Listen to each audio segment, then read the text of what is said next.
Are you interested in the animation industry? Then you can't be sleeping on this. Join me and find out why. That man and his manga. Hello and welcome to That Man. That is me merchandise, and today we are talking more Animeta. And you know what? This is an underrated hidden gem. I don't really like to use that word, hidden gem. That seems to be that a series just is completely obscure, nobody knows about it. But you know what? I spoke about Animeta a few months ago, and since then I've not seen anybody at all even talk about it, which is a huge shame. This is actually one of my favourite series that's ongoing at this point, and a huge thanks to J Novel Club for hooking me up with an advanced review copy of Animeta Volume 4. What is Animeta? Animeta is the story of a young girl, Miyuki Sanada. She absolutely loves anime. She was feeling a bit low one time and she caught a glimpse of a certain series. That series inspired her so much that she thought that she'd try and get into the business. The one problem, however, is that she's not really that good. In fact, she's really not that good. She only just manages to get by the initial interview by impressing people by her ambition.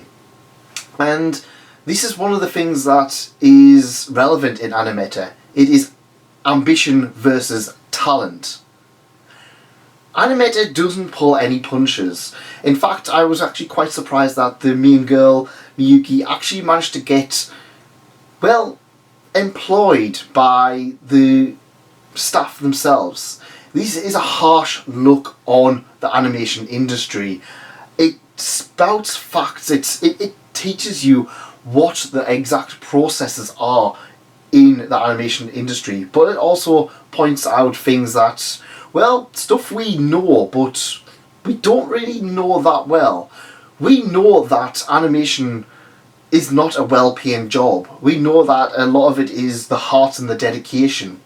But I didn't realise that the fact that you could be putting out so much work and not even hit minimum wage. You wouldn't even hit a living wage being an animator, being an in-between key animator. And that is some of the stuff that is brought up in Animeta. Now, one of the things I'm sure you guys are already aware of is that there is another fantastic series called Shirobako, which focuses on the anime industry. That kind of lays the groundwork for a lot of stuff in Animeta.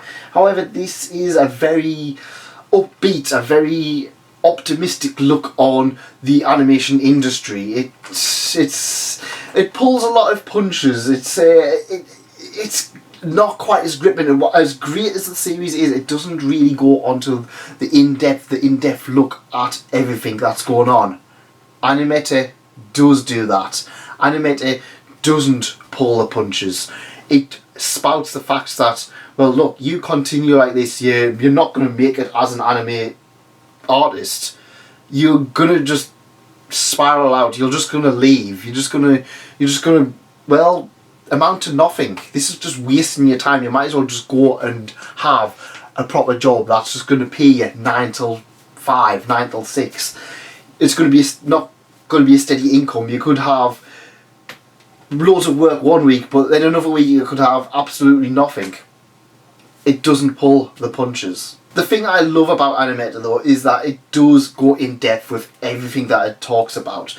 It does say, well, this is what they do and this is the process. It goes from this stage to this stage to this stage. This is what these different people do. And while Shirobako did do that, a lot of it was character based. It was kind of like, oh well, we know that the cute girl was the one who was the artist, and we know that the cute girl was the one who was the production manager. Animeta has a lot of differences to this in that it really focuses more on the in-between artists, while we do see other characters spouting here and there, kind of coming in and out.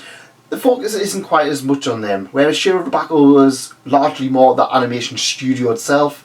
Animeta focuses more on the day-to-day life of the artist. One of the things I did like was that it is based on the creator Yasuo Hanamura's experiences. We even get interviews with their times in production IG of how things worked. So we know that this is based on a lot of factual stuff. Like I said, there is a few things, I mean, you wouldn't get...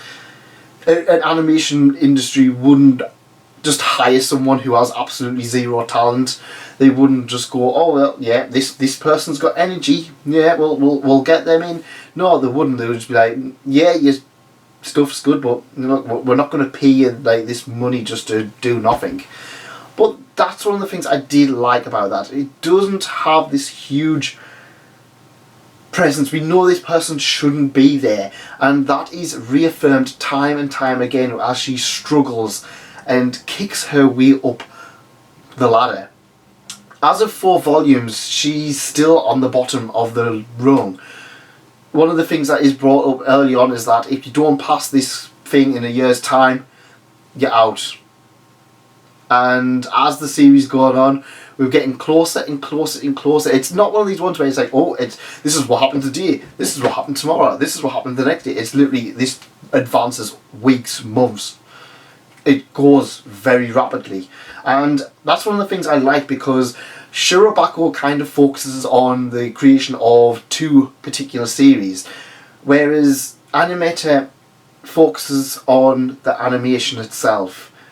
It focuses on the day-to-day struggles of the studio. The studio has good one core. The next core is just like, oh well, actually, you didn't do that particularly well. Studio's struggling. So I would absolutely 100% recommend Animeta to those who are interested in the industry. If you want a little bit more of a down-to-earth look at the industry, Animeta is going to give you that little bit of an insight into it. Sure, some of the stuff is a little bit flamboyant. Sure, the truth is a little bit bent, but what you do get is a story that focuses on an artist who is struggling, an artist who probably shouldn't be there.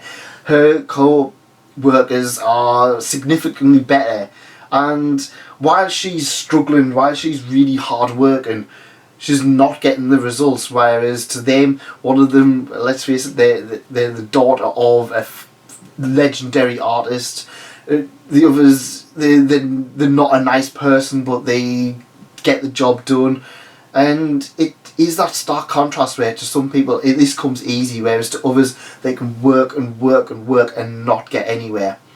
It's one of these things I've enjoyed in a lot of series as of late, is this underdog, this character who is the bottom of the bottom, and I love the way it's kind of brought up. They go from the bottom, and even at this point they're still at the bottom, but we can see them improving. We can see the improvement from this character already. Whereas other series we kind of see is just like, oh, well, this is going to happen, then I'll get this super awesome power and be awesome about it. And it's like, yeah, that's fine when it comes to a shonen protagonist, but this is a seinen. So yeah, this is something quite a bit different. I would 100% recommend Animeta to anybody who wants to try it out. If you have interest in the animation industry, if you are wanting a different kind of seinen, definitely check it out. And a huge thanks to G Novel Club for reaching out and giving me this copy to review. I really appreciate it. And if you've not read Animeta and you've enjoyed this, go check them out. There's a link in the description. You can get one of their monthly plans and binge it all like what I did. And it's worth it. I would really recommend it for people who want more insight into the industry, because there's a lot of stuff that doesn't get told. There's a lot of stuff like we know artists don't get paid enough, but we don't know how bad it is for some people. And Animeta is something that I would really recommend checking that. And to me, this is currently a hidden gem. It is a series that I would really recommend to most people. I can't see anybody picking this up and just having a bad time with it, but it's not getting the amount of love that it potentially deserves. So go check out Animeta, you won't be disappointed.